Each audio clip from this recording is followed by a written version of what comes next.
Chapter 21, Second Chances. Have I not commanded you? Be strong and courageous. Do not tremble or be dismayed, for the Lord your God is with you wherever you go. Joshua 1:9. Shattered Dreams. Wade and Jay had been moved to private hospital rooms and were just waiting for the final evals and release. The sterile white walls seemed to close in on Wade as he sat on the edge of his bed, flexing his new prosthetic hand. The advanced cybernetic limb responded fluidly to his neural commands, the new technological wonders now available to wounded warriors. Yet as he gazed at the nanoflex digits, he was lost in thought. So much had happened in such a short period of time. He was already coming up on his second year in the Corps, but it felt like he had enlisted yesterday. A sharp knock at the door interrupted his daze. "Come in," Wade called out, straightening his posture. Captain Hollister, company commander for Echo Company, strode into the room, his face a mask of professional detachment. "Corporal Kovac," he began, his tone carefully neutral. "How are you feeling?" Wade stood, offering a crisp salute. "Much better, sir. Ready to return to duty?" Hollister nodded, but the tightness around his eyes betrayed his discomfort. "At ease, Corporal. I'm here to discuss your future in the Corps." A cold dread settled in Wade's stomach.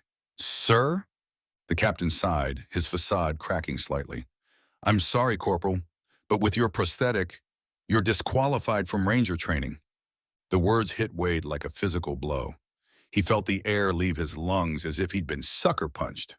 "But sir," he protested, his voice strained, "I can still perform all required duties. The prosthetic is state-of-the-art." Hollister held up a hand, silencing him. "I know, Corporal, and if you were already a Ranger, it wouldn't be an issue. But for candidates, the regulations are clear. And besides, we need good Marines like you to boost our morale. I've already seen the impact you and your fellow Marines have had on not only your platoon, but the entire company.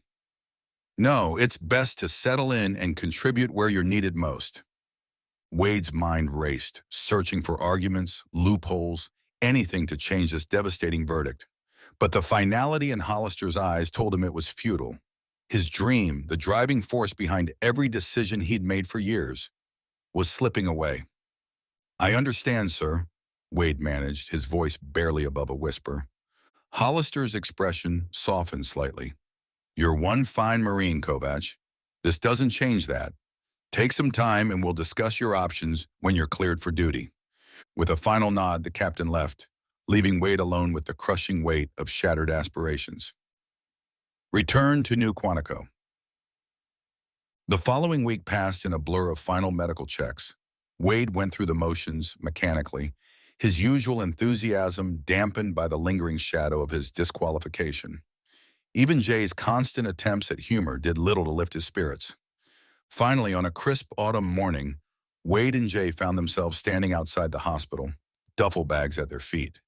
The familiar weight of their dress uniforms felt both comforting and strange after weeks in hospital scrubs. Jay clapped a hand on Wade's shoulder. "Ready to rejoin the land of the living, brother?" Wade managed a weak smile.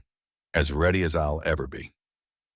They boarded the waiting transport, the hum of the engines a stark contrast to the sterile quiet of the hospital.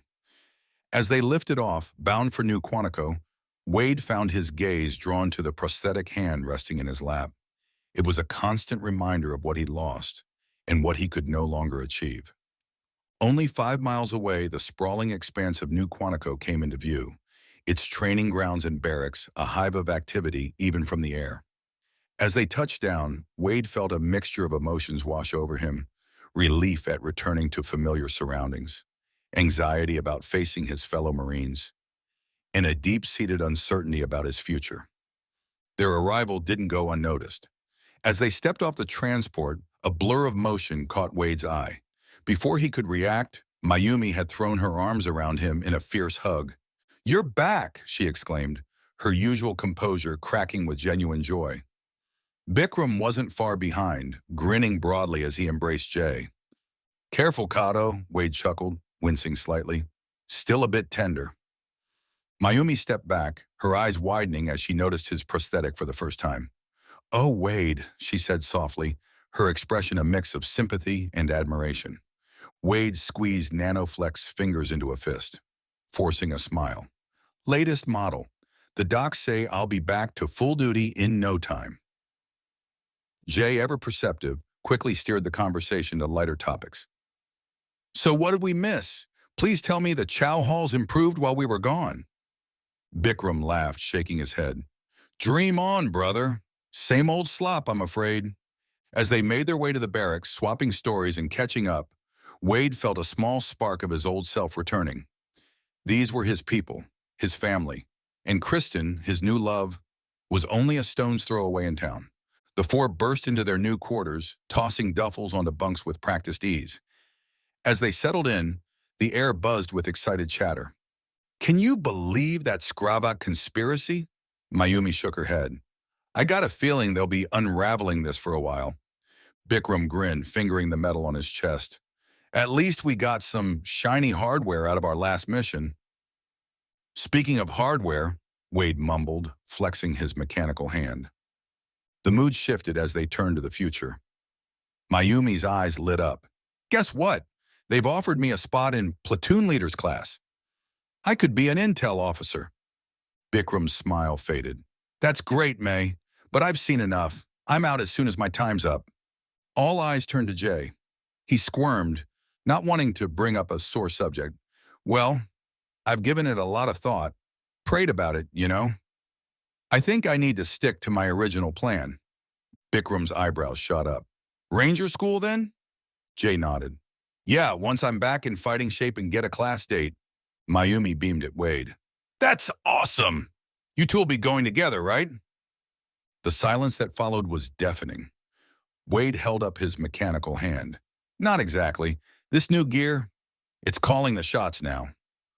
For the first time, Wade detected his own disappointment in what God was doing in his life, and so did the others. Jay cleared his throat, desperate to break the tension. Hey, who else is starving? Let's hit the chow hall. I hear they're serving up some prime Skravak steaks and stasis fluid. Laughter erupted, the heavy moment passing. Bikram snorted.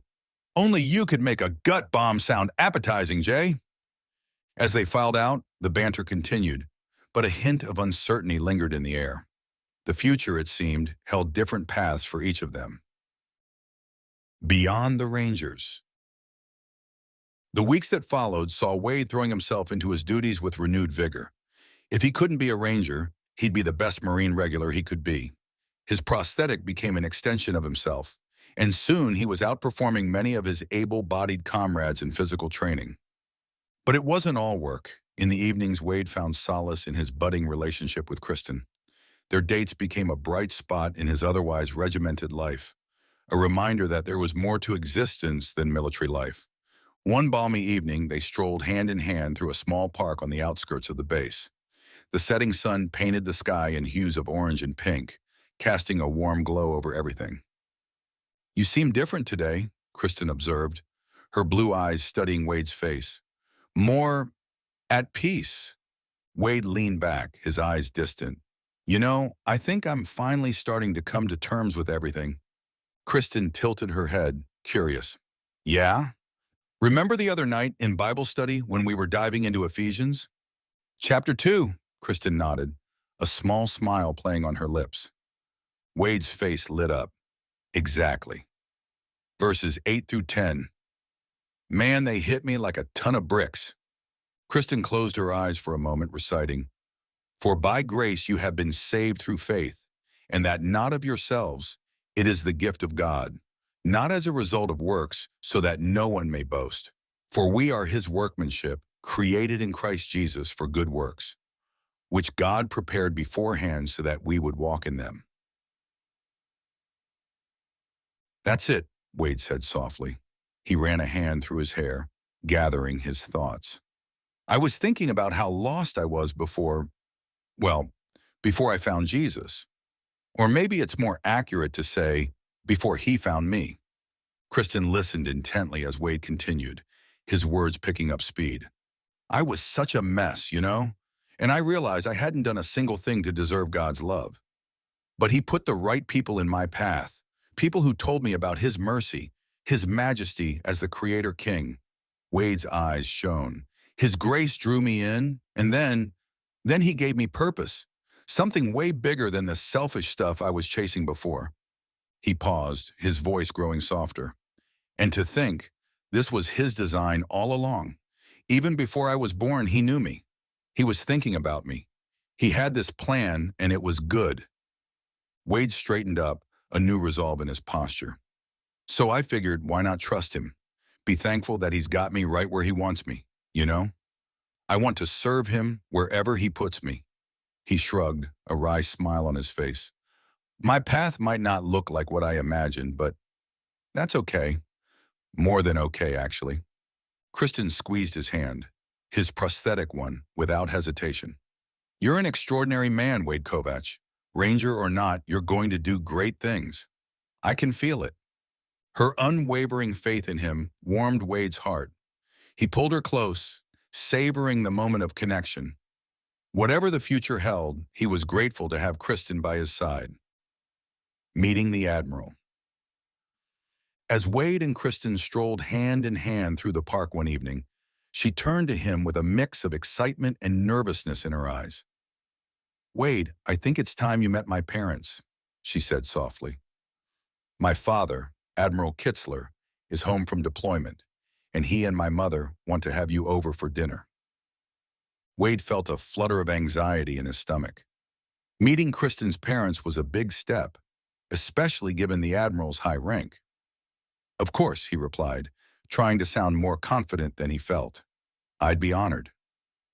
A few days later, Wade found himself standing outside the Kitzler's quarters, tugging nervously at his dress uniform.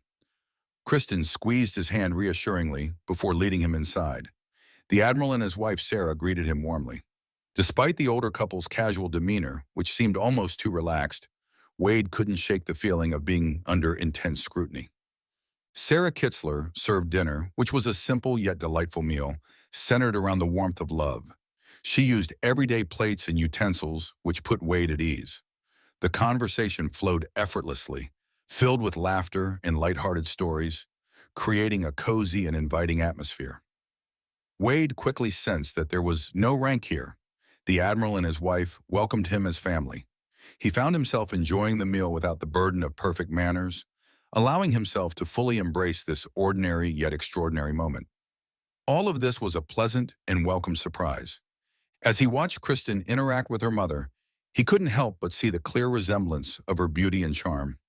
Her mother embodied the refined grace of a military wife, confident and poised, yet refreshingly free from the typical hauteur associated with wives of high-ranking officers.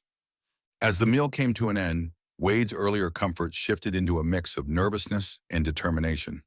He loved Kristen deeply and knew he wanted to spend his life with her. Taking a deep breath, he expressed his gratitude to Sarah for the wonderful meal before turning to the Admiral. Sir, may I speak with you privately? The Admiral nodded, leading Wade to the only available private space, the master bedroom. Wade shifted uncomfortably, acutely aware of the intimate setting. Gathering his courage, he began, Admiral, I want you to know that I'm very attracted to your daughter. To Wade's surprise, the Admiral's expression hardened. He reached for a well-worn Bible on the nightstand and opened it to the book of Job. In a firm voice, he read, I have made a covenant with my eyes. How then could I gaze at a virgin? Realizing the misunderstanding, Wade's eyes widened in panic. No, it's not like that at all, sir, he stammered. I'm not confessing lust. I'm asking for your blessing to marry Kristen. The tension in the room dissipated instantly. The Admiral's stern expression melted into a warm smile. Oh, I was just pulling your leg, son, he chuckled. Kristen has been telling us about you for months. Of course you have our blessing.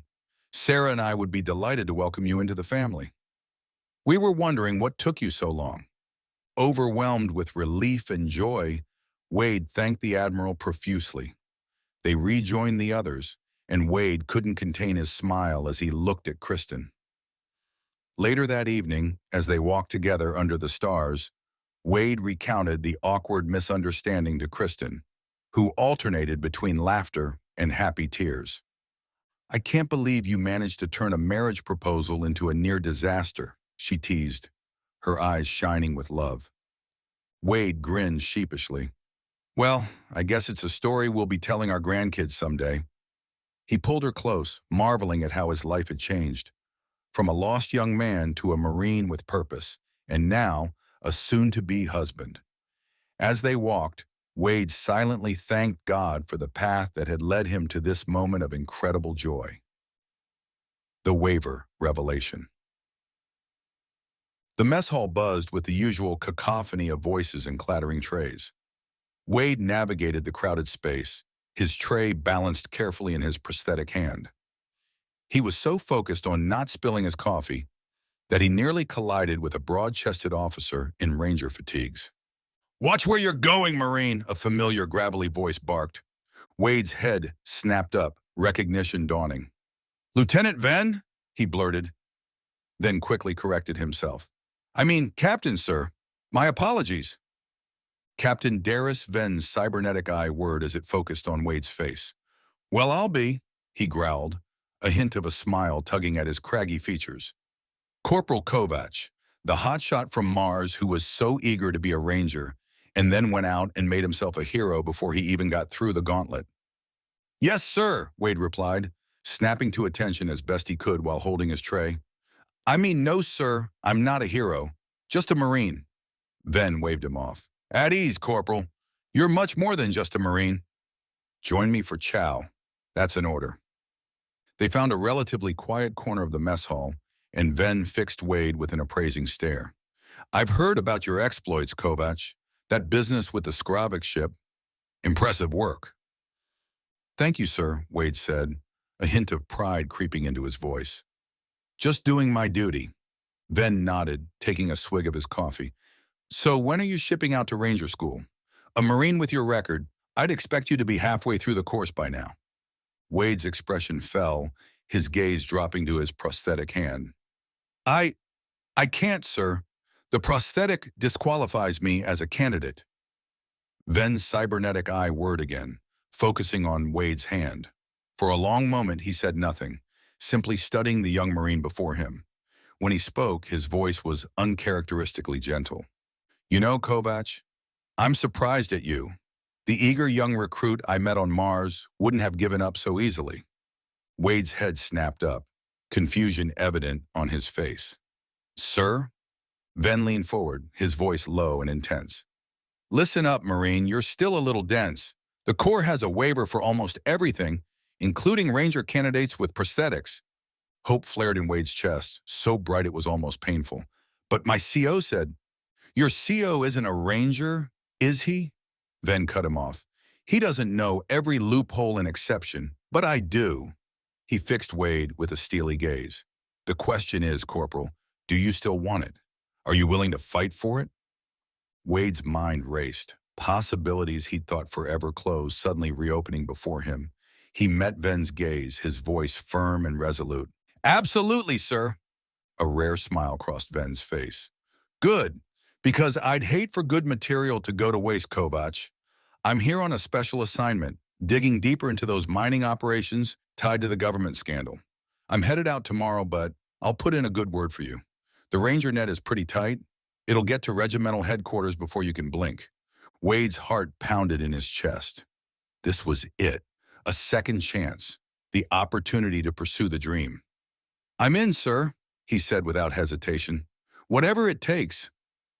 Venn leaned back and slapped the table. "Perfect, Corporal. Remember, you got to do your part. Get in shape, put in the proper paperwork through channels, and don't quit on me. Is that clear?" "Roger that, sir. Crystal clear," Wade said with a renewed confidence.